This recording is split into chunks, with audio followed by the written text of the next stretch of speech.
Welcome, everyone. I am Brendan Bartic with Brendan Bartic Real Estate Coaching. We're going to talk about how to win with buyers, how to make buyers profitable, how to make buyers fun, and how to not basically want to pull all of your hair out, no pun intended, every time you work with buyers, because we know that it can be frustrating sometimes. So on any of our webinars or courses, you have some options here depending upon how you want to participate, right? You can just show up as a tourist and go, hey, look, I'm just listening because I'm driving in my car and my broker told me I should do something today, so this is what I'm doing. Or you can show up as the explorer. You can ask questions, you can make sure that you understand the content. So I hope you show up as an explorer on anything that you're learning. There's no point of just showing up and doing this if you're not getting the most out of it. You're just wasting an hour and 15 minutes of your life. So we're gonna jump in. Now, to talk about buyers, first we have to understand a little bit of how most agents work with buyers. So when we talk about the buying process or working with buyers, what I'd like to look at here is, are buyers working you? And when I say that, I deal with agents all across the country. I talk to mastermind groups, the best coaches across the country. And what we realize is a lot of times buyers are working you and you're not working the buyer. So let's talk about how buyers are working you. So first of all, one of the things that I hear over and over and over again is I'm submitting multiple offers for the same buyer and I'm not getting my offer accepted, right? That's a major issue that a lot of us are facing right now when we talk about working with buyers. The second piece is my buyers are I hear agents all the time that are showing buyers 4 or 5 times a week, the same buyer. And agents go to me all the time, they go, Brendan, you don't understand. That property pops up and my buyers can only see it from this time to this time. So I have to run out and show it to them.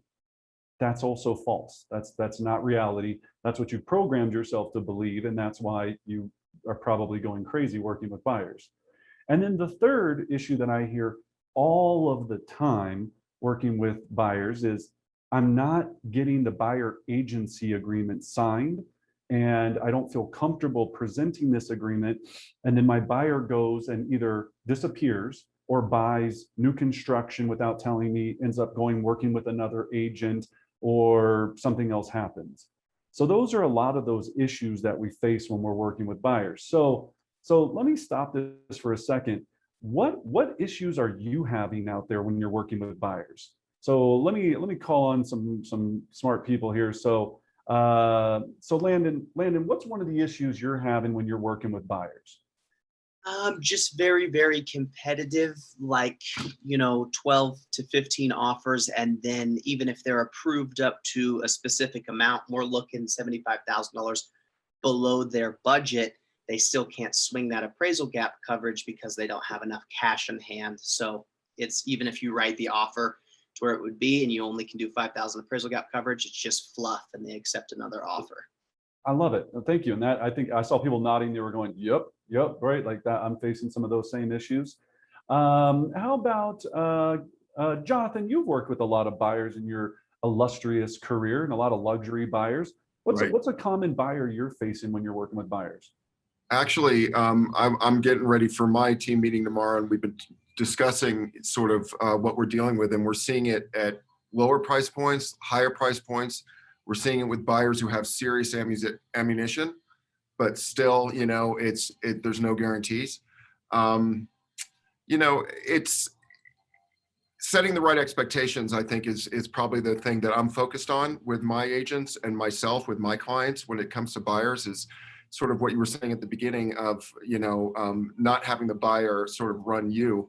You have to set the correct expectations. And even then, everybody needs to know it's a dogfight. And when I start talking to clients that want to get in, it's like, okay, well, if you can get in, it's good. You want to get in, but it's going to hurt. And if you can't take the pain, you're wasting our time. And that's really where it's at right now in the Denver market. And it's everywhere. And people are winning at different price points, not necessarily with the best offer, but perseverance, just continuing to go. Mostly the really hard ones are, people that are doing chaffa or don't really have the ammunition, but there's more people in that pool, in that area of the price point that are dealing with similar issues. But overall, it's expectations. Expectations. I love it. I love it. So we're going to cover a lot of that today, and well said for both Landon and Jonathan. Thank you. So are buyers working you? Are you working buyers? Is what we're going to start to really dive deep into here. And I'm going to try to take away some of the mindset that you cannot do this in a very structured. We heard Jonathan say it best: setting standards and holding to them, and making sure that a lot of us just don't understand what the structure is actually supposed to look like, because you came into the business, someone said, hey, you're supposed to go work an open house, and then you go work an open house, and then the buyers go, hey, I want to go look at some properties, and you go, great, I'm doing my job. And then you hop in your car and you go show them some houses, and you go show them some more houses, and you go show them some more houses, and you go show them some more houses, and you want to punch yourself in the face because you're looking at this going, why am I not making any money? I'm doing the right thing. I'm supposed to show houses. You're not supposed to show houses. You're supposed to sell homes to qualified buyers. There's a huge difference in those two things. You're supposed to sell homes to qualified buyers. You're not supposed to show houses. Showing houses is an action that you have to take in order for the result to happen. So are you working buyers is just a mindset of making sure I have standards. And that's the hardest thing for all of us, right? To go, I actually have personal standards. Some are lower than others and some are higher than others. In my experience over the last 20 years, those that have the highest standards for how they do things make the most money. All right. So we're going to jump into that today. All right, so let's talk about 5 steps to win with buyers, right? So we're really gonna get this going today, right? So 5 steps to win with buyers. So let's talk about step 1. So laying the groundwork. So in the chat box, Anna's gonna post what we call our buyer lead trust qualifier. And this document is a document that we utilize anytime we take an internet lead, a buyer lead, an open house lead, anything that's buyer related. We know that we need to build trust and ask a series of structured questions to make sure that I'm deciding whether or not I'm going to work with that buyer, number 1. And number 2, I'm finding everything out about the buyer that I need to know to make sure when I'm out in the field, I understand what their motivation is, what they're willing to do, what their cash situation is, and I'm able to set an expectation that's realistic to what they actually want, okay? It obviously establishes rapport. So in these conversations about this, we're gonna establish rapport because rapport equals trust. And once you have trust with the buyer, they're going to be a lot more willing to do certain things to get your offer accepted or get their offer accepted.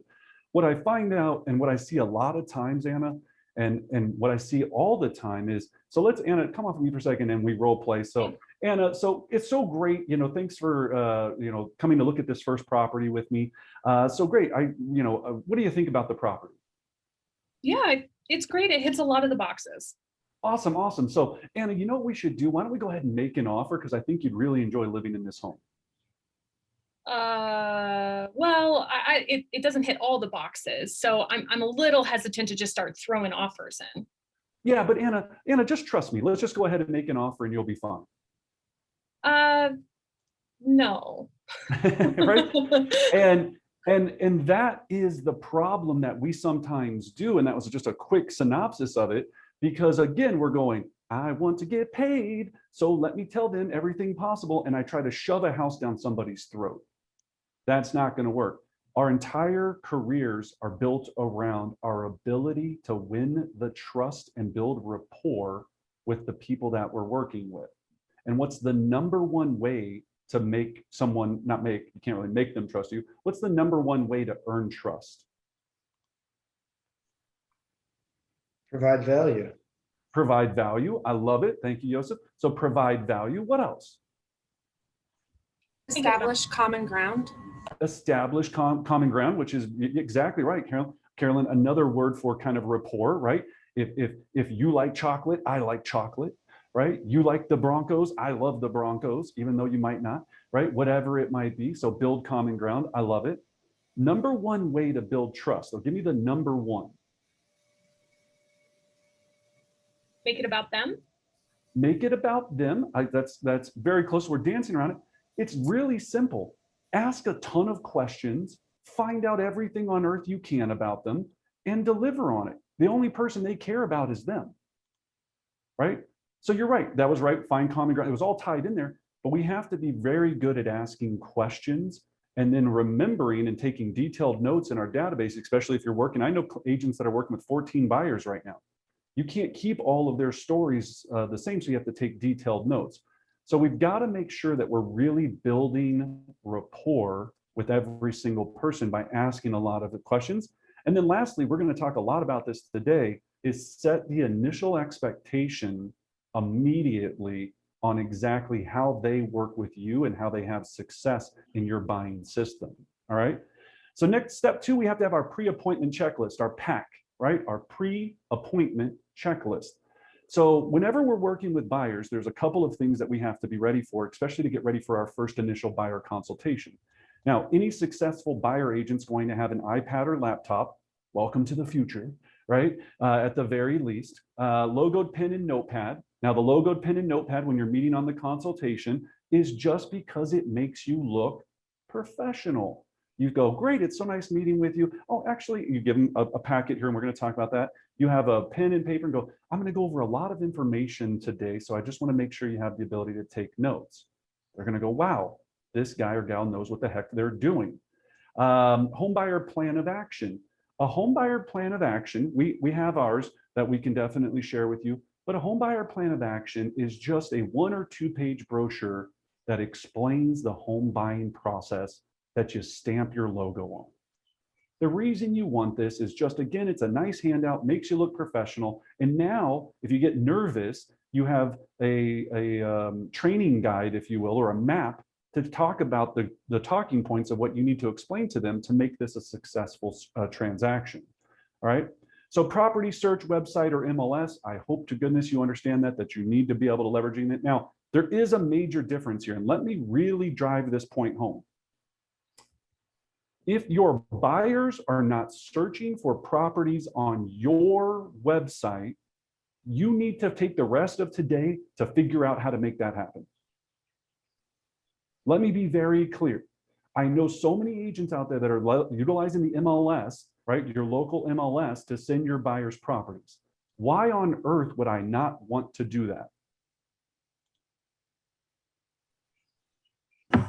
You want the SEO to your website. You want them on your website as much as possible. Exactly. You don't want to make Matrix or Iris or Pikes Peak MLS or Naples Board of Realtors more successful. Every time you have somebody looking for a property on your website, it's dinging Google going, this person is important. This person is important, right? If you're on a team, it's important that everyone uses it, because think about how much you're generating as a team when you have 7, 10 agents and they're all hitting the same site looking at 30,000 properties a day. You don't think that that's going to increase your rankings in Google and then you're going to get more leads, which are all going to be distributed between the team members? Of course it is. You have to stop using the MLS. Number 2 is when they use your tech, they fall in love with you. If they're searching properties on Zillow, Redfin, the MLS, they now are in love with Zillow, Redfin, and the MLS. I only want them taking my Blue Magic pill. I don't want them taking any other pill, just Blue Magic. Okay? Thanks, Crystal, for smiling at that. Some people will get that. It's an American Gangster reference. But anyway, and it wasn't really a pill, it was heroin, but I just mixed it in there. So anyway, if you know what Blue Magic is, if you don't, whatever, you'll get it later. All right, cool. So I want them only using my product at all times. That's a big, big difference there. Okay, so hopefully I drove that home. All right. completed buyer lead trust qualifier, and then buyer agency agreement, 6 month or longer is obviously what we're looking for there. So that's everything that you have to have in your pre-appointment checklist. Oh my gosh, Anna, what is this? What? Well, shameless plug. And if you know Brendan and I, we love a good checklist like the PAC, and couple it with a really good YouTube video. And that is what dreams are made of. So we've got a ton of videos on our YouTube channel, and we wanted to do something a little bit extra, right? It's one thing to be like, hey, go to our YouTube channel and get some good education. We wanted to bring it to our community and make a significant impact in the Denver metro area. So we're asking you, help us raise $100,000 for the disadvantaged youth in the Denver metro area. For every subscriber we get, we donate $1 to the Third Way Center and kids across the Denver metro area that need a brighter, better future. So I'm going to pop that link in the chat box. Go ahead, check out our YouTube channel. If you have a YouTube channel, send us the link. We'd be happy to subscribe and like any of your videos that you're dropping on a weekly basis. Yeah, and basically, right, so if you don't donate or do this, you're screwing kids over, so you should feel terrible about that. So make sure you go there, help out the kids, otherwise you're a terrible person. So, all right, step number 3, set the stage, secure the location of the appointment. Now, this sounds easy. I'm gonna go through this pretty quick. Your office is always number 1. Critical to have the buyer consultation set in your office because it's a controlled environment. If they live a long distance away from you, then do their home or a quiet public place. You know, when we say a quiet public place, sometimes you can do a Starbucks. With COVID, it's been very interesting on how you need to do these things. I don't care if you're sitting at a park bench or wherever it is, you have to make sure you're doing this consultation. And I'm going to talk about the difference between the consultation and if you meet the buyer at the first home. We can talk about this. Number 3, at the property, right? Both can be effective, and I'll explain on exactly how to utilize both effectively. And then pro tip, don't leave without a signed agreement. Sounds like common sense, but you know right now you're working with a buyer that you don't have a buyer agency agreement with. You can't even look at me on this Zoom with a straight face because you're all lying because you're working with buyers that you don't necessarily have an agreement signed with. Now, the other reason we also want to have a signed buyer's agreement is because we want to put into that beautiful buyer agency agreement a transaction fee. What, Brennan? What do you mean of this transaction fee? Well, we want to have a transaction fee in our buyer agency agreement because when I work with a buyer, I want them to pay a transaction fee so that I can make another 10, 15, in our case, $80,000 a year from charging $399, $599, whatever number you feel comfortable with for that person working with you. Now, some of you are going to go, what is a transaction? What do you mean? Well, just like everything on this earth, there's a processing fee that's involved. When you get a car delivered, there's a handling fee, correct? They check that onto you, right? That's the same thing. We're handling that file for the next 5 years. And because of that, Lane, my company, my organization charges a $599 management fee, transaction fee, handling fee, okay? So that's another reason. It's hard to get that fee after you go under contract at the end if you don't do it up front in your presentation. So let's do easy numbers. You charge $600 every time you do this, $599. You sell 10 houses a year. How much did you make? 6,000. That is correct. $6,000 straight to the bank. If you're not doing that, you need to do it immediately. Cool? Anna, there's a question? Yeah, so let's play out the scenario. I'm working with a buyer that's fixing their credit. Do I still get them to sign the buyer agency agreement, or is that after they get their credit fixed? No, anytime. Well, first of all, this would go back to this is a great question. Deciding if I'm going to meet a client in person, depending upon how busy I am. So if I'm super swamped and I find out that a person that has a 550 credit score, am I probably going to spend the time to go and meet with them, do a buyer consult? Depends on your level of business, right? If you're brand new, the answer is yes. You're going to go meet with them, lock them into a 2-year buyer agency agreement because it might take them 12 months to get to a 650 credit score that they can actually qualify.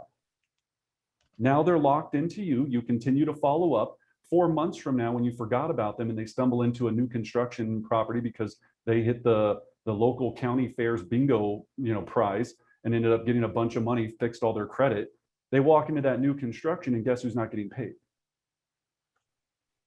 So it's a great question. Yeah. The more we lock people in, the more that we're going to be protected, absolutely. So let's talk about the biggest thing here. Brennan, I never meet people at the office for buyer consults, and I like to just meet them at the property or a Starbucks. Okay, well, let's talk about that for just a quick second. First of all, when you're having this conversation, so again, Anna, if you'd role play with me. So I'm setting Anna's internet lead. She's a Zillow lead. Let's just say, oh, whatever lead, realtor.com, whatever you buying your leads from, if you're buying leads. So Anna, great. I went through my whole trust qualifier. So Anna, the next step is I'd really like to meet with you at my office so I can take you through the entire buyer process and explain to you how I'm going to be able to provide you with the most exceptional real estate experience on earth. I've got availability today at 4, or would tomorrow at 1 o'clock work better for you? Let's do tomorrow at 1 o'clock. Perfect. That's the script. So now, right, that's it. Now, like I said, if there's a location issue and they go, well, no, we can't really make it there, we can't do this, their ability to meet you at your office or meet with you for a buyer consult is an immediate qualifier if they're actually going to be a good buyer that's going to work with you or not. So this is level 1 of your qualification. If they go, yeah, no, I don't really think we need to come in and meet with you, then they're probably not going to respond to the rest of the process very well. Now you go, but Brendan, I really need to work with the buyer. Okay, if you still feel that it's worth your time to drive out, 40 minutes to go meet with them, and you're going to meet them at the first property, what you have to do when you meet them at the first property is you're still going to bring your buyer, your pack, right?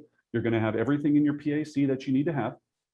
When you get to the first property, if you're showing them more than one, you're going to introduce yourself and you're going to say, oh my gosh, John and Susie, it's so great to meet you in person. I'm super excited to show you this home. I brought a folder of information that I'm going to go over with you here in a moment. You hand them the information. In this packet, there's a pen and notepad in there. I'd like you to make any notes as you go through the property. And then after you've toured the property, I'll be waiting for you. We'll talk about next steps moving forward. They go, okay. It sounds like you've done it a million times. You hand them the packet, you go open the door. I don't follow people around. I go beeline straight to the kitchen. I allow them to go and look at the property.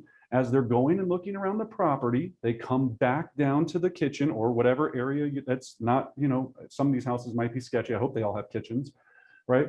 You come back to the kitchen and you go, great. So what did you think? That's all you say. Great. So what did you think? At this point, they're going to say either we loved it, hated it, or it's okay. You're not going to acknowledge any of those things and being like, oh my gosh, it's great. Do you want to make an offer? If they say it's terrible, you're going to say, let's get the hell out of here. No, all you're going to do is go, excellent, I can appreciate that. Can you give me a little bit of more information why? Whatever they're feeling. If it's great, you want more information. If it sucks, you want more information. If it's just okay, you want more information. You're taking notes. Remember going back to the trust and the rapport? Now I'm learning everything that they thought about the property. Now, some of you that have been doing this a long time, you're going, I always follow people through because they're always asking me questions. And if I'm not standing right next to them, then whatever it is.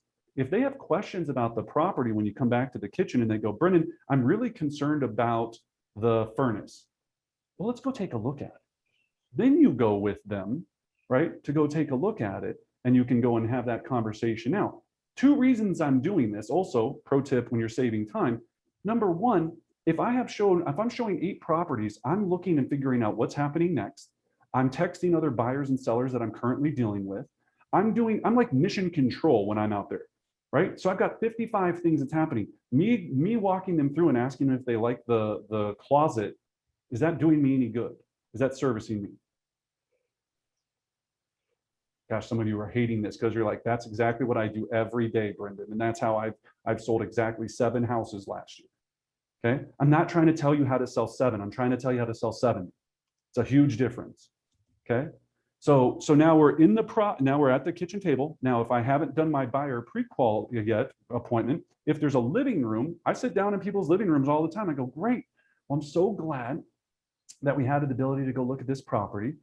Before we're able, and this is a very important word, before we're able to go look at the next home, there's just a few things that we have to discuss first. I sit them down, take them through the buying process, and then go into having them sign the buyer agency agreement. And I'm going to show you exactly how to transition into this buyer agency agreement here in a second. If they do not want to sign the buyer agency, I do not show them any more homes that day. I cancel the rest of the tour. And it's a very simple thing. And you can use COVID now. It's the most beautiful thing. Unfortunately, without having this agreement signed due to all the COVID regulations, I kind of skimmed us in on this one, but I wasn't even supposed to do that. I really have to have this signed for us to be able to see the rest of the properties.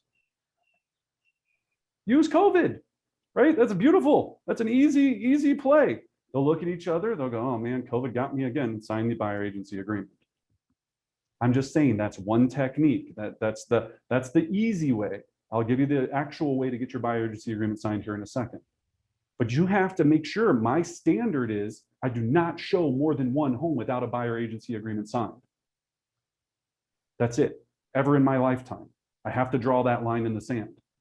You start to walk out. I've done this to the point where I've started walking down it's kind of fun, I can do this on this, started walking down the stairs, right? And they're like, wait. All right, you know what? You're right. We do feel comfortable. We want to work with you. Because that urge to see the other 4 houses is so strong, they'll sign an agreement.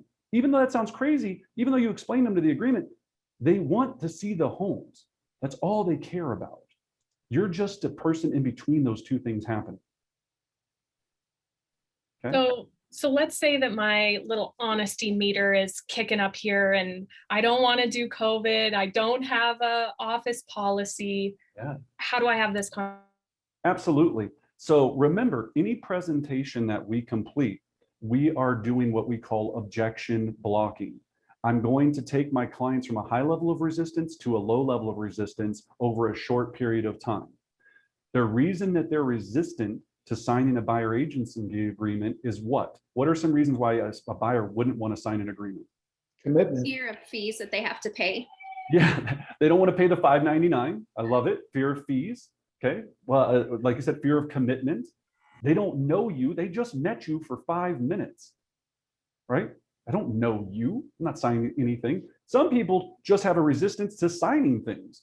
They're like, I don't ever sign anything, man. Yeah, I stole my truck. Yeah, I didn't sign for that thing. I just drove that sucker right off the lot. I'm not signing squat, right? Some people just have a resistance to signing things, okay?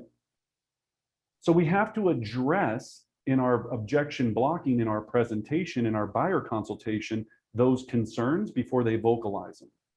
So as I'm going through my presentation, I start out with very simply getting to know them and building rapport. So going back to, I would have the buyer trust qualifier. I go back and I confirm everything with them so they know that I care about them. Then the second thing I'm going to do is I'm going to explain to them why and how it's so important to work with me. So I will mention to them that I will be hunting for off-market properties for them, that I have exclusive technology, that I can do it. I have pocket listings. I'm part of a great office that constantly promotes their coming soon listings before they're going to the market so that I can get you off-market properties so you're not having to compete with 65 offers.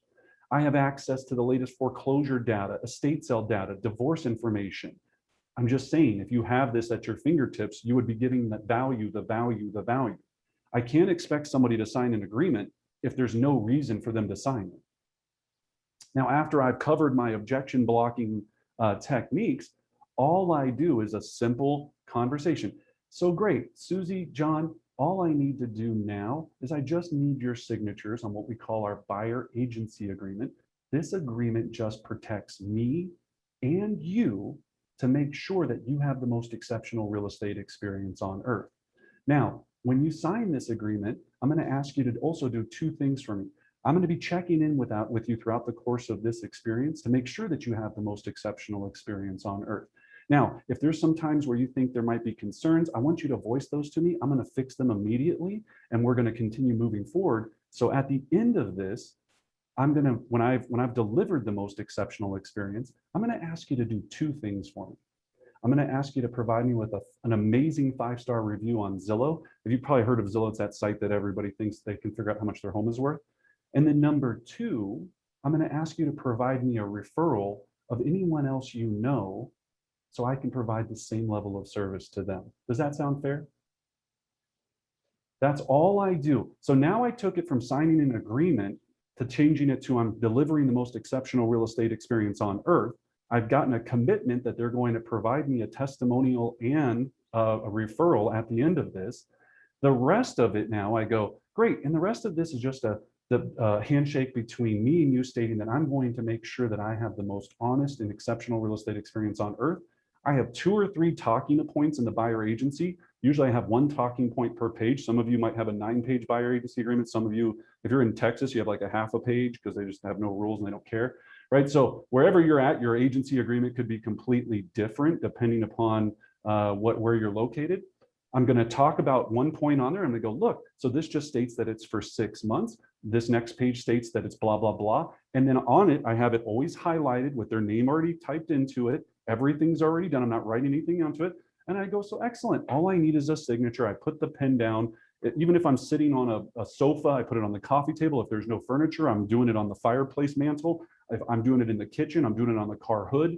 Wherever it needs to be done, that pen is getting placed down right by that highlighted name, pointing to what they need to do. And then I sit there and I shut up. And that's the hardest part of the whole thing. They will stare at each other 99.9% of the time. They will pick up the pen, sign the document and say, great, let's move forward. If I go, hesitate, I don't know what's in the buyer agency, I look like an idiot, they're gonna go, whoa, whoa, whoa, whoa, whoa, right? It would be like a doctor being like, all right, so Brendan, we're gonna totally do this knee surgery. Now, okay, this is my first one. I know it's I'm gonna get this scalpel, it's gonna be cool, don't worry. I think we've got an anesthesiologist, she might be here or not that day, right? If there's any weirdness about it, they're gonna go, whoa, I'm not having surgery with you, bozo. Of course they're gonna, it has to be bop, bop, bop, bop, bop, bop, sign. Bop, bop, bop, bop, bop, bop, sign. It's rhythm, it's confidence, and it's practice. That's all it is, right? If they object, if there's any objection at the end, I want to sleep on it, I want to think about it, I want to talk to my grandma before I sign anything. You go, John, Susie, you do feel that I can provide you with the most exceptional real estate experience on earth, correct? They'll nod. I know I can. So let's do the right thing. Let's put me to work today. And you just have to, I mean, you got to think about your auditioning for like the most amazing movie part. You've got to do that in the mirror 1,000 times.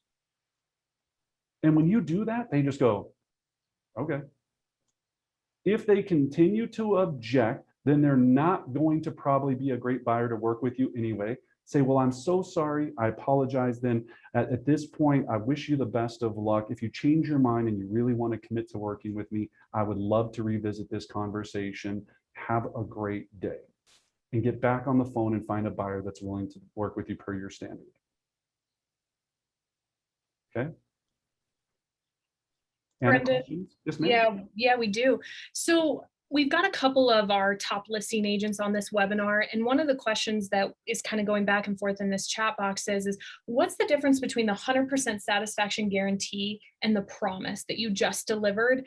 Do you do both? Is one for sellers, one for buyers? Can you clarify? Wonderful question. Yeah. So 100% satisfaction guarantee, you unfortunately do not utilize in a buyer agency agreement. Remember, the difference between a listing agreement and a buyer agency agreement. You're ready. You go get in a hot tub right now. Hot tub. All right, Josep's getting in the hot tub. About to get weird. All right, Joseph, enjoy that. It's better than being on this webinar. I hear you.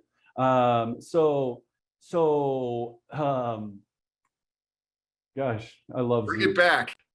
Yeah, bring it back. I was just like, oh, hot tub stuff. Okay. So the difference between a listing agreement and a buyer agency agreement, if I'm offering a 100% satisfaction guarantee with a listing agreement, the major difference is as I start to move forward with a listing, I've completed so many actions, lockbox, sign in their front yard, photography, they're active on the MLS. It's a much different level of commitment than a buyer that really the only delivery that I'm delivering on sometimes is I'm just showing them a house. So if you allow a buyer to terminate based on a 100% satisfaction guarantee, you could really be at risk because you've now spent 3 weeks showing them properties.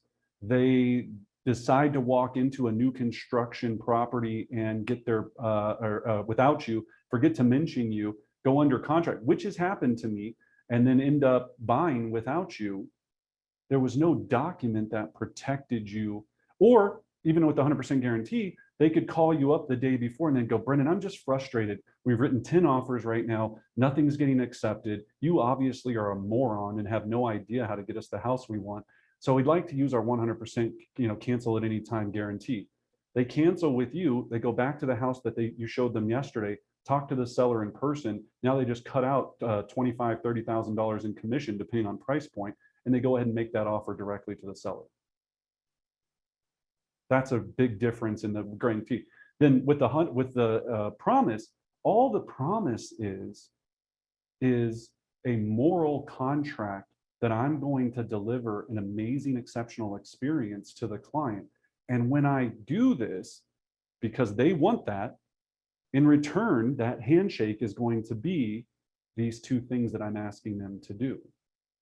And I'll teach you a technique on how to ask once you're under contract. If you have a team, how your TCs will be asking about this. You'll get more referrals. We increased our Zillow reviews 75% in 1 year just by doing this technique. Okay. So that was an excellent question. Anything else, Anna, before I jump? Let's keep moving. Okay, perfect. And yeah, we'll stick around for some questions, but please ask. These are great questions. All right. So don't leave without a signed agreement. We got that. All right. Step 4, set the standard. Okay.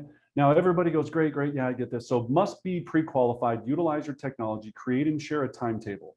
All right. So this is one of the things that people always want me to share and that they really love. Okay. This is how I work with a buyer during a buyer conversation, and I set the standard and expectation of exactly what this is supposed to look like in real time. So let's Anna, you role play with me too much. Lane, will you role play with me? Or do you have kids or screaming dogs or anything on this there? No, not today. All right, Lane's always in a peaceful place, so I like it. All right, so everybody give Lane a hand for volunteering to do this. Just move your hand so you're alive anyway. All right, so Lane, okay, perfect. So Lane, now that we've explained to you the entire buying process, here's what's going to happen next. Now that I have all this information, what I'm going to do, Lane, is I'm going to create a custom search for you on our website. Now, this search is going to give you all of the latest properties on a daily basis or immediately based upon how you set up the settings. I'm just saying immediately, so you'll know exactly what properties are coming on. Now, Lane, when you see these properties on our website, all you have to do is hit the little heart button next to each property, and that marks it as a favorite. That notifies me that you have interest in seeing that property. Now, Lane, based on all of our information that we covered today, I'm going to research every property to make sure that it's a right fit for you. Is that okay? Yeah, sounds great. Perfect.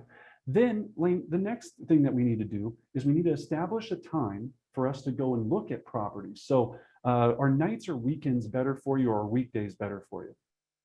Weekends are best. Weekends, excellent, Lane. So looking at my calendar, why don't we do, does 10 o'clock on Saturday work for you? Yes. Perfect. Excellent. So Saturday at 10 o'clock.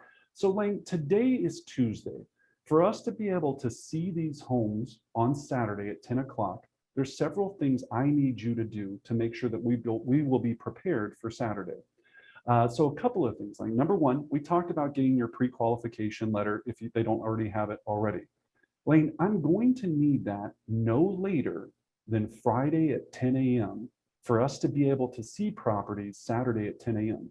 Now, the reason, Lane, is because most agents won't even allow me to access these properties unless I have a pre-approval letter in my possession, okay? So will you be able to get that done by Friday at 10 a.m.? Yes. That's Wonderful. doable. Thank you so much. Okay, excellent. Number two, Lane, that we're going to need to make sure is by 10 a.m. on Friday, I need you to, after I send you the link on our website, I need you to select all of the properties as favorites that you would like to see on Saturday. Now, Lane, just very quick, remember, this isn't a game of quantity, it's a game of quality. So when you're going to select these favorites, there should be no more than 5 to 7, 7 being on the absolute high side of how many properties that we would want to be looking at this Saturday. Okay, does that make sense? Yes. Okay, wonderful. Then, Lane, the other thing that we're going to need is we're going to make sure that you have a checkbook with you, and I'm going to need to make sure that you have the earnest money amount that's necessary for us to make an offer on Saturday. Now, here in Colorado, your state might differ, we're going to need to have at least 1 to 3% of the list price available to deposit as earnest money. And Lane, are you familiar with what earnest money is? Just say no. No, maybe you could explain it. Thanks. So no, Lane, all earnest money is us, or when we go to make our offer, we're going to be putting down a deposit for that agent and that seller to take the property off the market.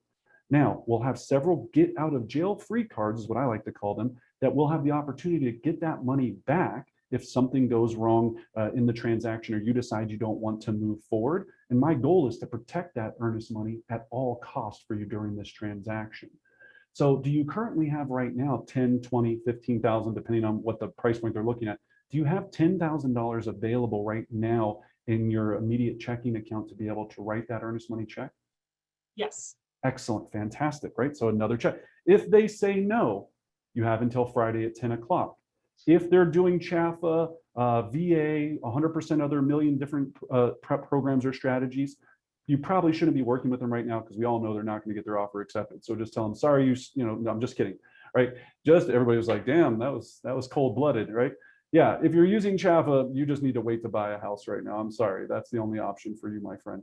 But this goes back to, again, our standards. If you know right now that they're looking for $200,000 price point, and there's 5 $200,000 homes available, and every home over $200,000 is going $50,000 over asking, and you're working with a CHAFA buyer, basically in Colorado, it's CHAFA, a government-assisted, grant-funded buyer program, or they're limited on cash and they're doing FHA, what should you do with that buyer right now? Other than send him to Mitch?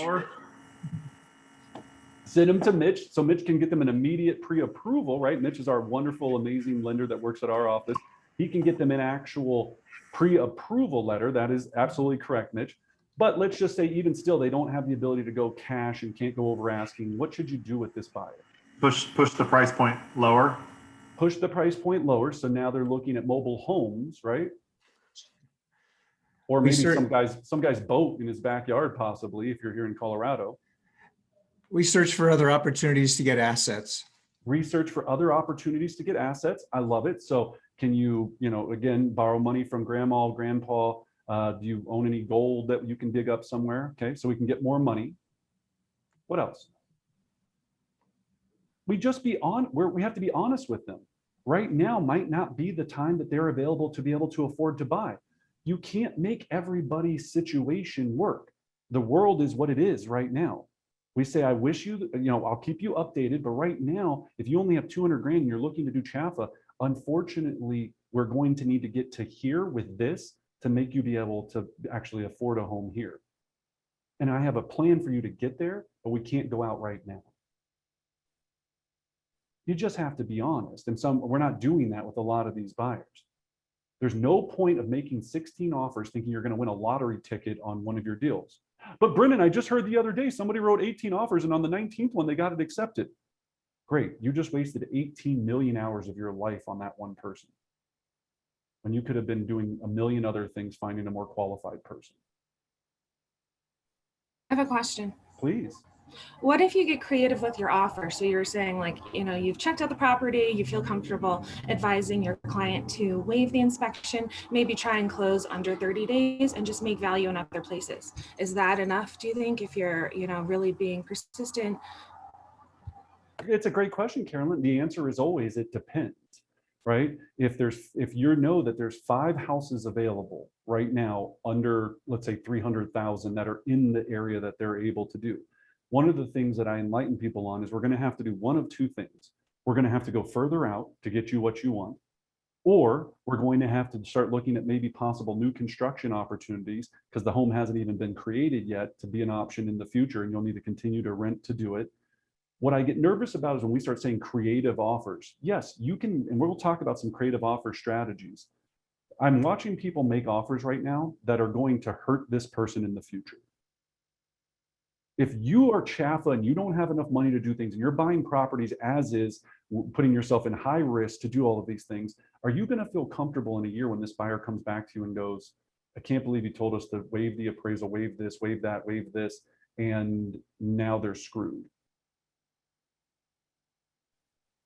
That's a hard thing to do. So ethically, we're in this battle of win at all cost, and then also ethically, we're in this battle of going, what we're really in the battle of going is, we're probably not setting the expectation in the beginning well enough, and we're working with people that probably shouldn't buy at this moment at this price point, if the market continues to stay the way it is. And it's just being honest about that. So I know that just depressed a lot of you, because now you have to go fire a bunch of buyers, but I'm going to come back to you and tell you how there's a few things you can do to try to save them, but we want to make sure that we're very clear on that. So when we're creating that timeline, oh, Lane, let's go back and finish out our role play. Sorry, I forgot. So that was such a good question, right? So great, Lane. So now, so 10 o'clock. So we've got the earnest money, we've got the pre-qual letter, we've got the list of properties that you're going to mark as favorites on my website to be able to see the homes. Then, Lane, a couple of other things that I always just mention to all of my clients. Number one, when we meet, so what'll happen on Friday is when I have all of these things by 10 o'clock, by 5 p.m. on Friday, I'm going to email you the location and text to you the location of the first property for us to meet at Saturday at 10 a.m. Okay. Now, a couple of things that I want you to do. Number one, I would ask that you do not, I know you have 17 children. That's awesome. I love kids just as much as you do. But I would ask that when we go to look at these properties, it would be best if you could find a babysitter for coverage that day, because what I've seen happen is sometimes when people bring their children along, things get broken in the property. And I don't think you want to necessarily be liable for any of those accidents. Number two is sometimes things go disappearing at homes because children are children and they grab certain things. I know you don't want to be arrested, correct, Lane? You don't want to get arrested, right? You don't want your kids to go to jail. Of course you don't, right?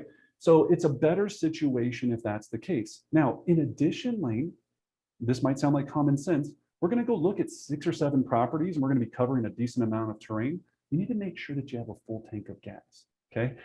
Just the other day, I heard about one of my other agents in my office where the clients ran out of gas and they were sitting there for 2 hours during a blizzard trying to figure out what they were going to do. We don't want that to happen to you, all right? And then, Lane, additionally, I want to make sure that you have comfortable shoes that are easy to slip on and off. So I know you have some amazing shoes, I'm sure, but we want to be comfortable. We're going to be walking a lot of territory, and we want to be popping these babies off and on as soon as we can when we get in and out of the property. Now, I'm going to be bringing all the latest COVID-safe things to make sure that you're protected. There's a lot of different protocols we have to do. There's certain showing windows. There's a lot of things that I'm going to be doing on my end to make sure that this is a great experience. Now, behind the scenes, Lane, based on all the information you gave me today, myself and my team, if you have a team, or if it's just myself, I'm going to be hitting the phones and door knocking those areas now that I have exactly what you're looking for, to find any off-market properties that somebody might be interested in selling. So we're not only looking at the regular properties that are on the market, but anything else that might be out there that we call a pocket listing. I'm going to send your buyer profile out to my entire office to let my entire office know that I'm working with you as my amazing client. And that if they know of any sellers that are considering selling right now, here's the exact buyer profile of what you guys are looking for. So I'm going to be getting leads from that as well to make sure that we have that available for Saturday. All right. So Lane, any questions before we meet at the first property Saturday at 10 a.m.? I think that all sounds great. Excellent. Well, Lane, I'm super excited. Don't worry, I'm going to email you everything we just talked about today as well as that link to go look at properties. Now, so give Lane a hand. Thank you, Lane. That was a great role play. She said all of 7 words, right? But she should, because I've already gone through. Now, when we do the trust qualifier, she's going to be talking for 30 minutes, right? It's going to be, what about this? Perfect situation. Do you have dogs? Do you have a bad leg? Do you want ranch properties, bi-levels, tri-levels? This is the other thing I see agents make the mistake on. You get the profile for everything that the buyer wants. Then they go on the website and say they want to see 15 properties. You show them 15 properties and only 3 of them actually fit the criteria that they wanted. Because you think, again, if I don't show it, they can't buy it. No, it doesn't make sense. Yes, I know that one time it happened to you and you're still rooting for that one time because you couldn't believe it that they fell in love with that one. But that's not a strategy. Go back and talk to them and go, I get it, you picked 17. Out of that 17, I reviewed each. Out of the 17, there was 3 that actually fit the profile from what we discussed at our buyer consultation. It's all you have to do. And save yourself enough time. You're not going out and showing the other 14. But you have to be honest, you have to be direct, and you have to make sure that you're very, very comfortable in telling them these things. So thank you, Lane, that was perfect. So now we've got the standards set for what needs to happen when we do there. Now, a lot of you already in your head are going, that sounds great, Brennan, if it's a perfect world and there's lots of properties for sale. Let me be very clear, and I understand this very much so, that right now we have to respond very fast to properties at time when they come available on the market. I'm not saying that that is not the case. What we're doing, though, is we're setting the expectation of this is how it should work in real time. Now, if they're in a price point, again, that's highly competitive, and there's only 1 or 2 properties popping that are going to ever fit their situation, let me go back to this. What I do with my clients is I get the authorization from them to be able to do virtual showings and make offers on their behalf, meaning that without them physically seeing the property. I do this all the time. So go back to your iPad or your iPhone. I don't need to meet Sally at the property at 6 p.m. because that's the time she can get off of work. What I need to do is go look at the property as soon as it hits the market that morning at 9 a.m. Go over there, and again, with the pictures, there should be enough. FaceTime them while she's in the bathroom at her office at Home Depot, right? And she's going to the bathroom, not at the same time, but she's in the bathroom, watching me FaceTime her with her 15-minute break to see if this is going to actually work. If so, I write my electronic contract, do everything I can to win the offer, be first, be immediate, and then guess when they get to see the property? At inspection. But Brennan, I waived inspection. Okay, well then that's a different conversation, right? Because you're waiving inspection, that might be a little bit different. We'll talk about the benefits of that, and if not, there's still, unless you wrote a completely insane contract that is taking away every ability to cancel, there should be a point where that person can cancel this offer after going under contract within the first 24 hours. You could cancel, you can make earnest money delivery 2 days out, right? You could do a number of different things, and we'll talk about all of these strategies. And again, I'm not a managing broker. Everything I teach you today is completely illegal, but it's how people do it, right? Just, I always preface that. Do not do anything I tell you on here. It's completely illegal and probably will get you arrested. But I'm telling you what your competitors are doing. If you're wondering why you're getting beat by others, they're doing what I'm teaching you. Okay. Does that make sense that you need to be making offers without your clients being there all the time? You have to be first, you have to get in there quickest, and you have to leverage technology at the highest level right now. How do you get people to feel comfortable with writing an offer with you when they haven't seen the home? Again, you built trust in your consultation. You explain to them their options. They know how to get out of it if it's at all necessary. But I can't wait for Susie to get off work at 6 p.m., wait for John to drive half across the city for him to get off of his other shift, and then for all of us to make it there by 7:30 at night. They already have 6 offers. It will never work that way. You need to be there immediately. First, always. Cool? All right. Setting the standard. So now we've set the wonderful standard. Pre-qual letter, earnest money, comfortable shoes, eliminate distractions, all of that fun stuff, and cap favorites to 6 to 10, right? That's fine. I like 5 to 7, but don't have them seeing a million properties. It's only going to hurt them. So pro tips in the buyer consultation: start with the finish line in mind. Everything I speak about when I'm talking to a buyer is when we find when you select the home that we're going to get you under contract with, I'm so excited for you. Not when here's the words you have to stop using.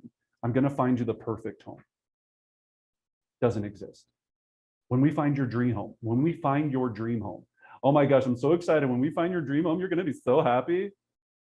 Just shoot yourself right now. There is no dream home, especially in this market. I just saw the most disgusting house sell for $100,000 over asking that literally was disgusting. That's not their dream home. That's the home that's available at this time point with the price point that you have. Okay? So get rid of those words and make sure that you're setting an expectation. When you select one of the homes from our buyer home finding trip, again, not buyer tour, buyer home finding trip, right? Or not even buyer. Now you're screwing me up. From our home finding trip this weekend at Saturday at 2, because we're going there to find a home for you to buy. I'm not going there to tour you around. If you go on a tour, I'm going, oh, look, it's Mount Rushmore. Okay, now we're leaving. That's a tour. I don't do buyer tours. I do home finding trips. All of these nuances add up. Every single one of them add up, okay? All right, review daily affirmations. They will write an offer and have their offer accepted on the home that I showed them today. They will write an offer and have their offer accepted on the home I showed them today. Say it to yourself 1,000 times, 100,000 times, all the time, every single morning, okay? Dress to impress. So this is a huge, huge thing for me. You know, not because I'm a fashionista, I don't even know how to say it. Not because I have any fashion sense, right? I look like I beat up Mr. Rogers and stole his outfit, right? I don't have any fashion sense, but everybody is judging you, okay? So here's what I see a lot of, and I'll tell you this story, okay? When I first started working with a buyer client, one of my buyers that I was showing, it was an expired call for $1.8 million, and then they ended up buying for 2.5. And I think I was 26 years old. And I think I peed my pants 7 times before I went and showed them the first house. Okay. I got in my busted ass Nissan Pathfinder with my clients, right? That I thought was amazing because I had bought it like it was like the coolest thing to me on earth. But when that price point was, they thought it was a busted piece of poop. And I know this because when I brought the client into my car, she sat in the front seat. This is before COVID. Husband was in the back. And I had one of those steering wheel wraps on it because my steering wheel had faded because I bought it used and it was kind of like crunchy. So I had one of those like orthopedic ones that had like the little knobs on it that you would grab, and it had like fake wood grain, right? That was like wrapped around it.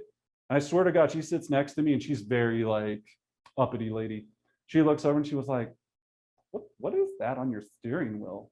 And I was like, I was like, I've got bad arthritis. I was like, I put it on there. It really helps me from driving so much because I just lie immediately. No, you know what I mean? But I had to cover up with it because I was so embarrassed that she knew that I was busted, right? Now, let me take it a step further in this story. So then we go and look at some homes, and this is how people are. I'm not saying that you should agree with it or be like, well, I would never work with someone like that. This is just human nature. I go and show her a house. We walk in, husband loves it. She's kind of reserved. We come back outside, get in the car. He goes, well, so dear, what did you think? She goes, well, you know what? They own a Toyota Camry. And he goes, so?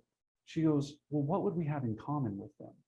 I swear to gosh, I was sitting right next to her when she says this. And he goes, well, it could be the kids' cars. He goes, nope, I looked everywhere. There's no kids that live there. There's no one there. No one that would have that Camry. That's their car.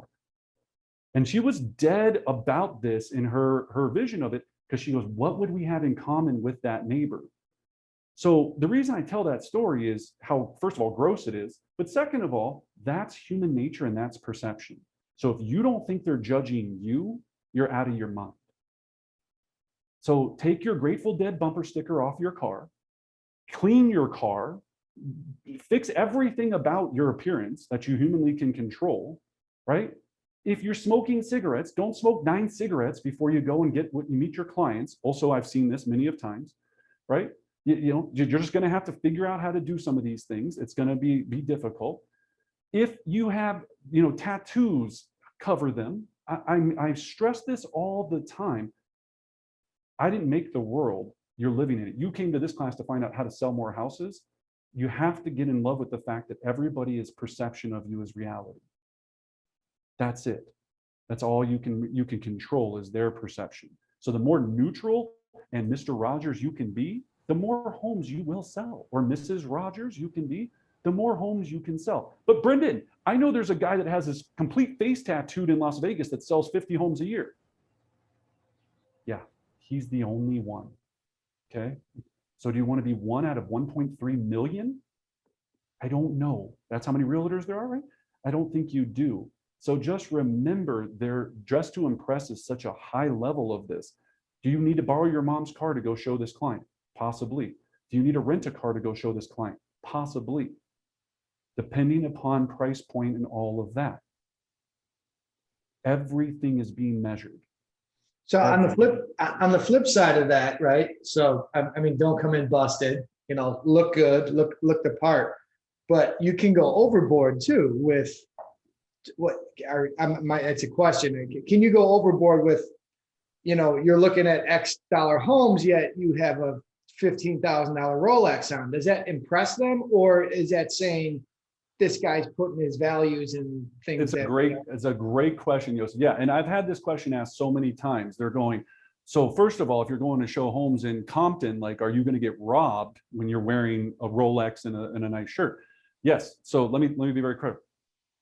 There's never anybody on this earth that's going to judge you for being more professional unless you show up in a tuxedo, right? And we're saying there's extremes to this. They're never going to think you're less successful if you show up looking very, very sharp. There's plenty of people that will judge you if you show up looking too casual, that you weren't professional enough. Now, if you're in a specific location, I've listed crack houses, I've shown crack houses.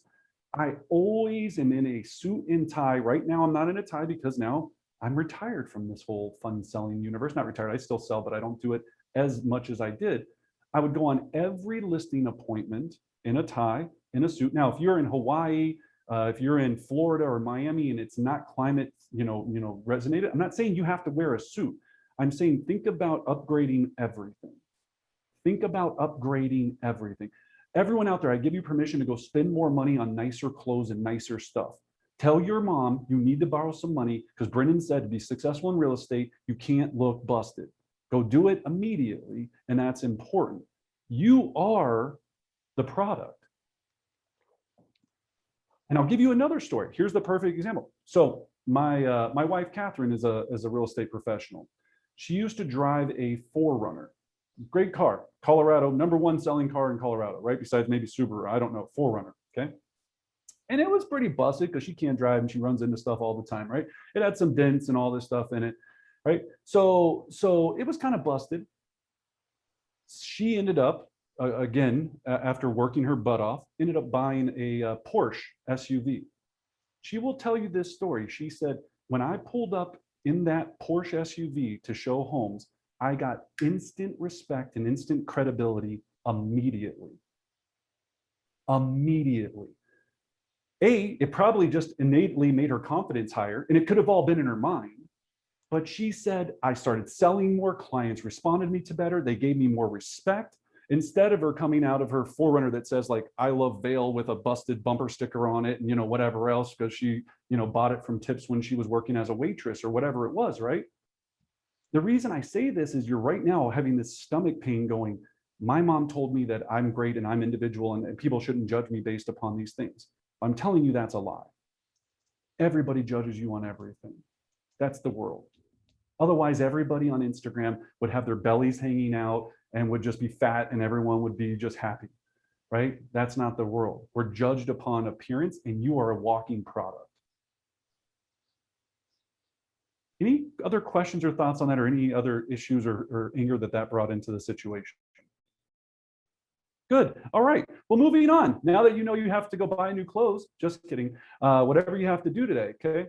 So review and practice. That's also very important. Every Thursday we have role play. It's extremely important to get this so smooth when you're doing your buyer consultations. Now I'm going to end on probably the biggest pro tip here that you have to have, right? Obviously high energy and strong eye contact. Not too creepy though, okay? I know a lot of agents, and this might seem like a common sense thing, for some reason, again, you don't look people in the eyes.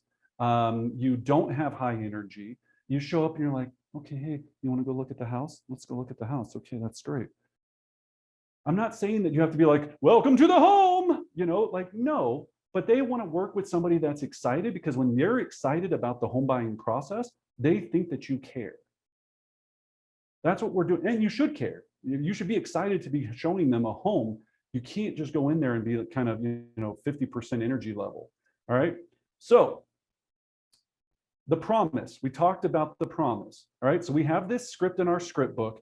It's a very simple script. It's very easy to use. You can now, can you change this? If you don't want to do a 5-star review on Zillow, you could say on your Google business page, you could say on Yelp if that's what you're trying to do. You want reviews though. Reviews are liquid gold in real estate.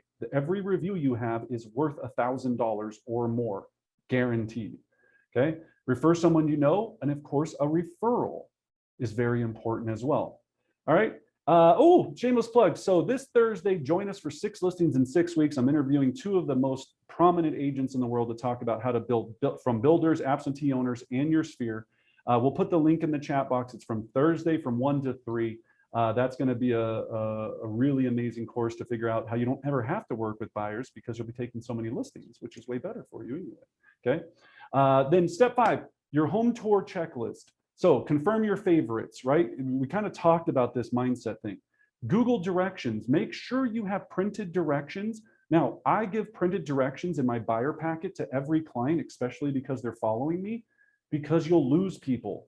And then you're nervous the whole time driving. Are they behind me? Can they follow me? It's stressful. You're trying to figure out how to get to the next house because you don't have a nice enough car with GPS. That's a joke. I'm just joking. Don't get sensitive today, right? Because you know, that's just a joke. Okay. God, it's a tough crowd. So you don't have GPS in your car, and even if you did, you'd still want to back up just in case if you're going to show new construction and those properties don't show up. So I always have all of my properties laid out for me in a printed form, and then one for the client every single time.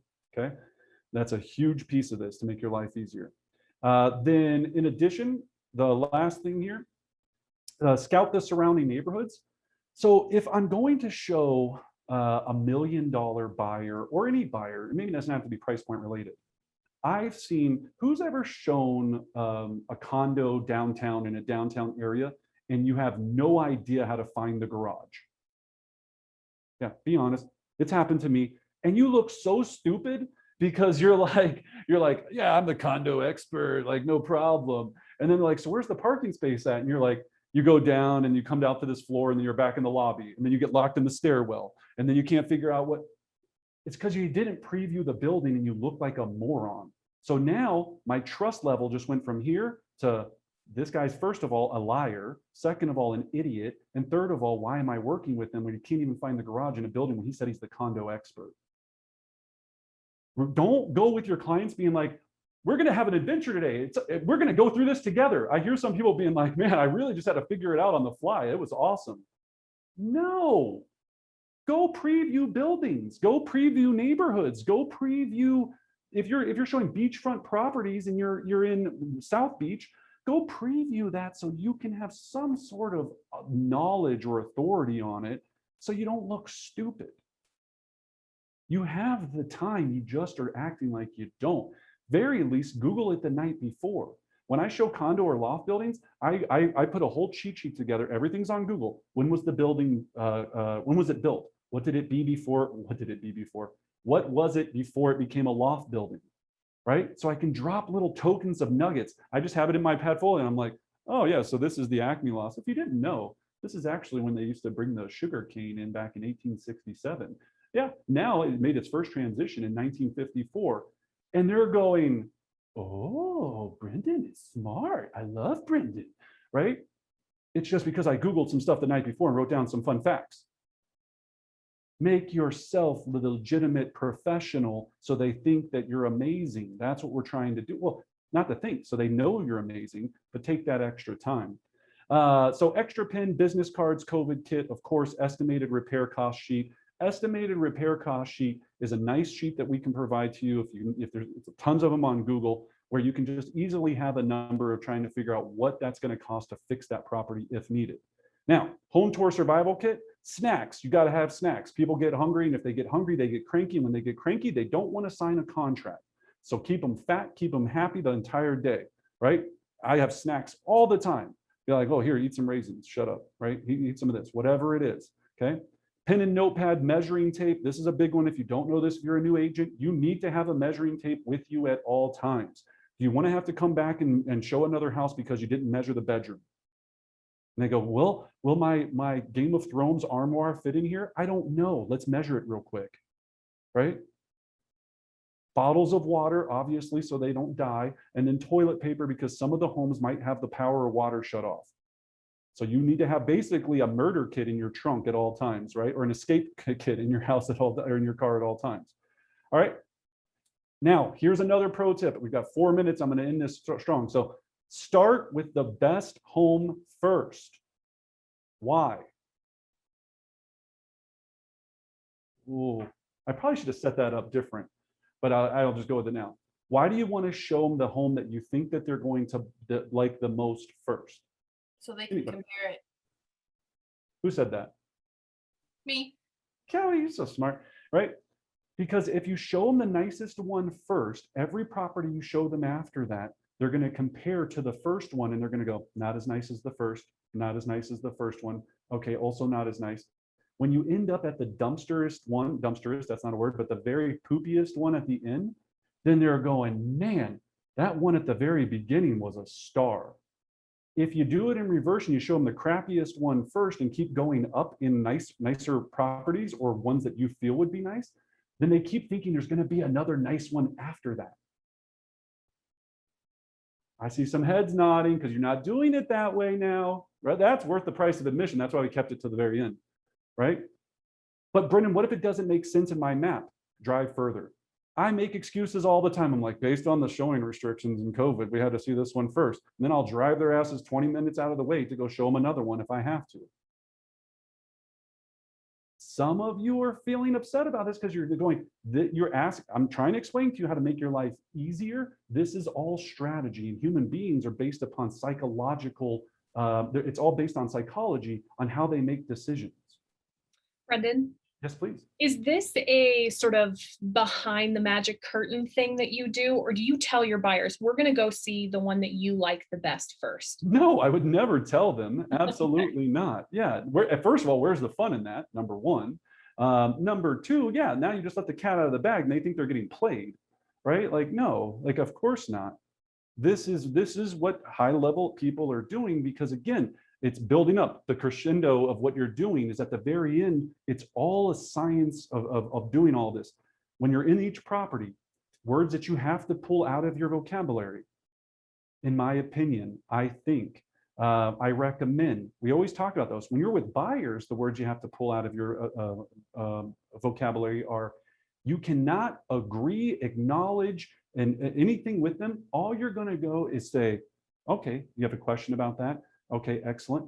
If you say, man, yeah, that green is ugly, and then later on, that was the nicest house, and you just affirm that that house's paint color is green and it's disgusting, they're not going to make an offer on it because you agreed with them saying that that house's outside green color was disgusting. And it's hard. I see buyers say the craziest things, and I'm like, are you sure? Are you high right now? And we're in Colorado, so most of them are. Right? I'm like, are you super high right now? I was like, do you like the kaleidoscope rainbow countertops? Like, sweet, okay, like, all right. And I don't acknowledge that it's sweeter. I go, love rainbow countertops. Excellent, okay. Anything else? I keep it. Hey, Brendan, can I role play that with you real quick? Please. Man, Brendan, man, these walls are the ugliest color I've ever seen. What do you think? Well, again, everybody has different taste, Owen. It's not what I think. If you really don't like them and you don't think that it's going to be the best fit, only you know that. But what do you think about the rest of the house? It's great. That's all I can say, right? It's just constantly, you're crazy, but what else do you think, right? And you're just laughing, and it becomes fun because it is a psychological game the whole time. And I know people get offensive at that as well, but it is if you're really enjoying it, okay? Now, as we get to the last house, okay, so now here's the last thing. So call listing agent a favorite home on the way. So the reason that I'm highly effective on this is if I see the first home or second home or any home that they like, and I'm going to show 3 or 4 more, in the car, I'm on the phone with the listing agent immediately finding out any details about that property before I arrive at the next property.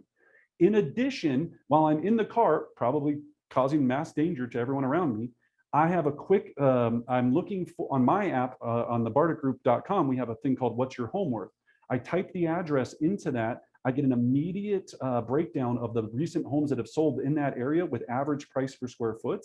So when I get there and the conversation comes up and they go, well, Brendan, yeah, we really do like the one at 123 Elm Street. So what do you think we should write an offer on? I have it right there. I screenshot it on my picture and I go, well, let's take a look at what the market's at. So the last 4 that have sold for about $462 a square foot. The one that sold about 3 days ago or whatever. And I have the instant data right there and they're like, oh. They think like I'm an oracle of this information. It's just because I almost killed 6 people driving in my car, looking it up on my phone while talking to the listing agent, all in a sequence. So when I get there, remember objection blocking, there's nothing left for me there's nothing left for them to block. Your goal in this is to remove every question that they have before they even have to say it. So all they go is, where do I sign? Where do I sign? Oh, I need to write a $45,000 over asking price offer. Okay, Brendan, because I trust you, let's do it. All right, that's a big, big piece of this. There's a lot of things that are happening all at once, okay? In each home, point out the highlights, obviously, and then, oh, shameless plug, we'll say this for later. Sign up for our coaching so you can learn how to do all this fun stuff. Now, here's the last thing I'm gonna leave you with, the script to close, okay? This is it. This one script will change your life, okay? So you're in the last property and they go, so I go, great. Now that we've seen the homes today, out of all, well, I guess, well, sorry, I'll share it again. People are like, damn it, I was reading the script. So out of all the homes today, it sounds like the house on 123 Elm Street has the elements you wanted in a home. The next step is for us to submit an offer. So in order for us to make an offer, I'll need a check for the earnest money. I'm going to call the lender and confirm that I have the pre-qual letter for the exact amount and price of address of the home. After that, I'm going to head back to the office, draft up an offer letter, and you'll be one step closer to owning this home. Okay? Now, if they say to you, objection, we're not ready to make an offer, we want to sleep on it, we're not quite sure. I say the same thing, I've said it 1,000 times. I can appreciate that all we're doing today is making an offer so we can buy the option to wake up tomorrow morning and decide if you still want to move forward with this property. That's all I ever say. As soon as they hear that, they go, well, they're going to go, what do you mean? And I go, well, basically, we can submit the offer. Again, we can do things with earnest money, so no money will be at risk. I can delay the earnest money 1 or 2 days. We have the inspection. If you're not waiving inspection to get out of this contract, there's a number of different things that we can do to protect you and your earnest money as we move through this transaction. Again, I'm not a lawyer. I'm not a managing broker. Do not put your buyers ever in peril. If you're going to write a crazy offer and they're locked in that day, then obviously you can't use this script. The other simplicity of that script, though, is still assuming the close and just going, all we're going to do is move forward, put an offer on this property. And then again, if you decide that you don't want to move forward, just let me know. You could still say that. And by the time they get into their mind going, all right, cool, we're going to make an offer. They get in their car, they drive away, and the wheels are already turning on why they should move forward instead of why they shouldn't. Okay, that's a huge, huge, huge piece of this. So in closing, right, we're not making it up. We have all of our objection handlers. We practice these every Thursday. Remember, when you leave today, right, action changes things. So write down 2 or 3 things that you're going to implement or change in your buyer process. Because again, attending education without implementation is stupidity, right? You can listen to all of this, but if you don't change at least 1 or 2 things, what was the point? And I appreciate everyone for joining us. As always, my goal is to deliver as much value as I possibly can. This is a big subject that you can see there's a lot of nuance in, that there's so many little intricate pieces. But if you start looking at it from, I have to make sure I have standards, build trust, and then add some secret sauce strategy behind the scenes, I guarantee your conversion will increase at least 100%. For some of you, that might be selling 1 house. For others, that might be selling 500 houses.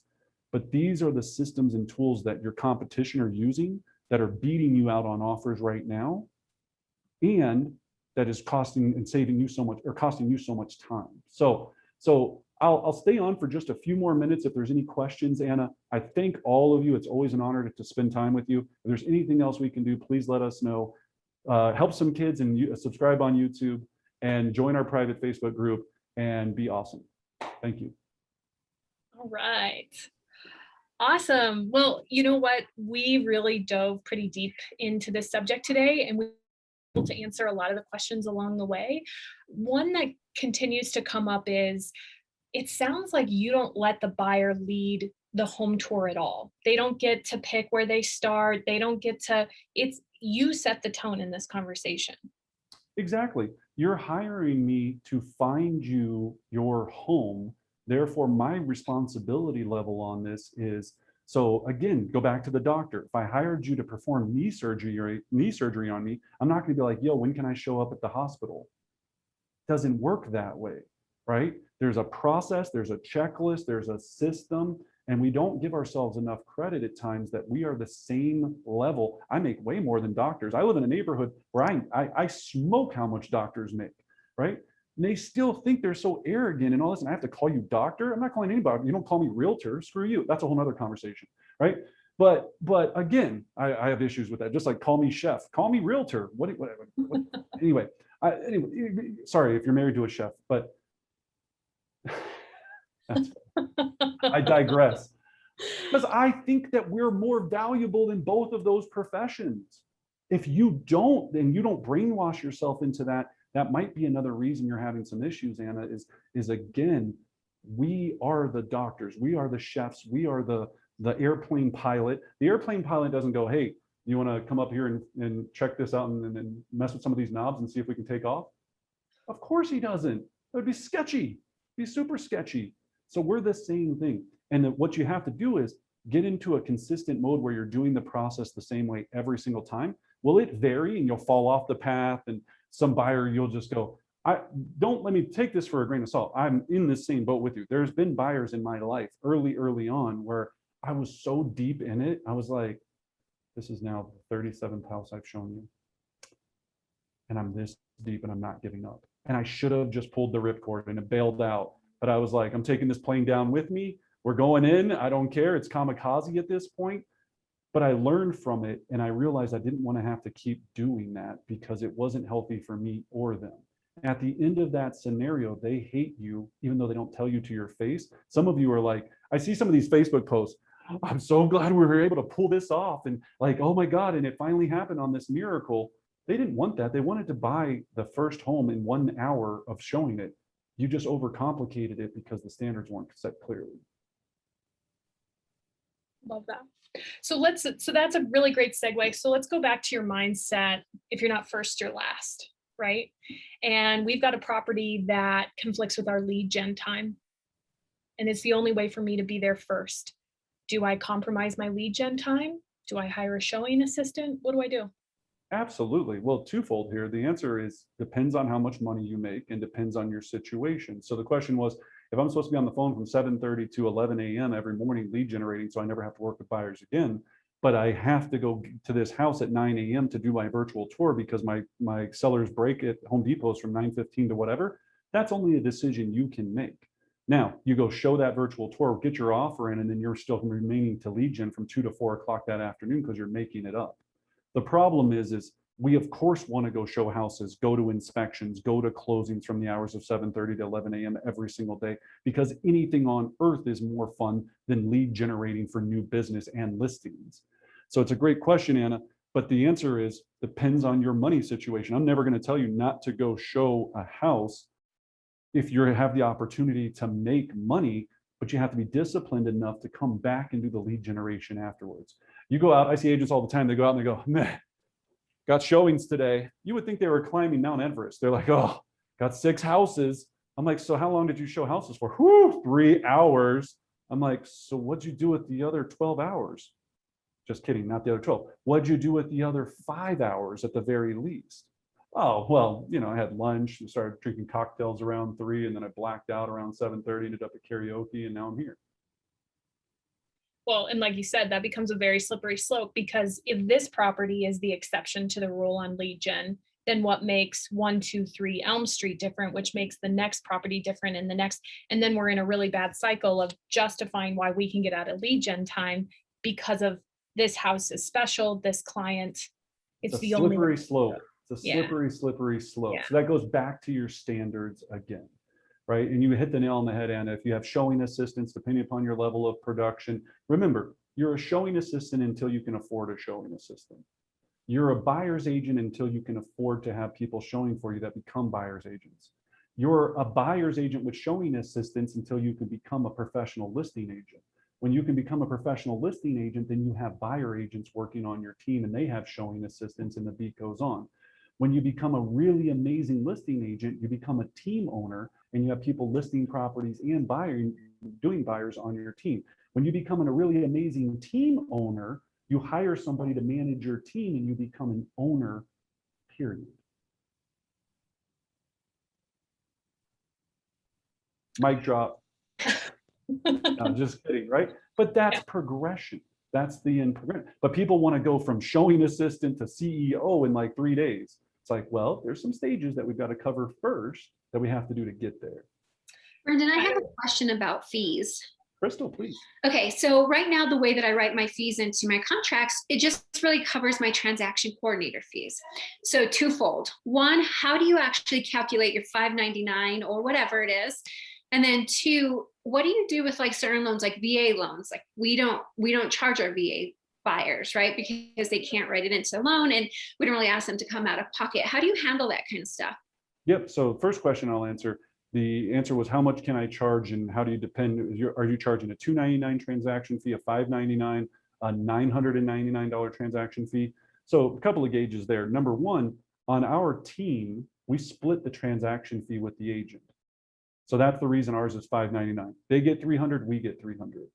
Okay. Well, actually, they get $300, I get $299 because I'm just a nice guy and I want them to get that buck so they can subscribe to YouTube. So we split it with them, right? Then if you're just trying to debate on how much you can charge, I used to always think that 300 was a lot. Then we started charging 600 and I was like, that's not even a problem. I don't know if we could probably charge 900. It would depend. In California, depending on the average price point, they might be charging 2,500 for all I know. So I think it really depends on how much kickback you're going to get from the client based upon the price point you're working in, number one.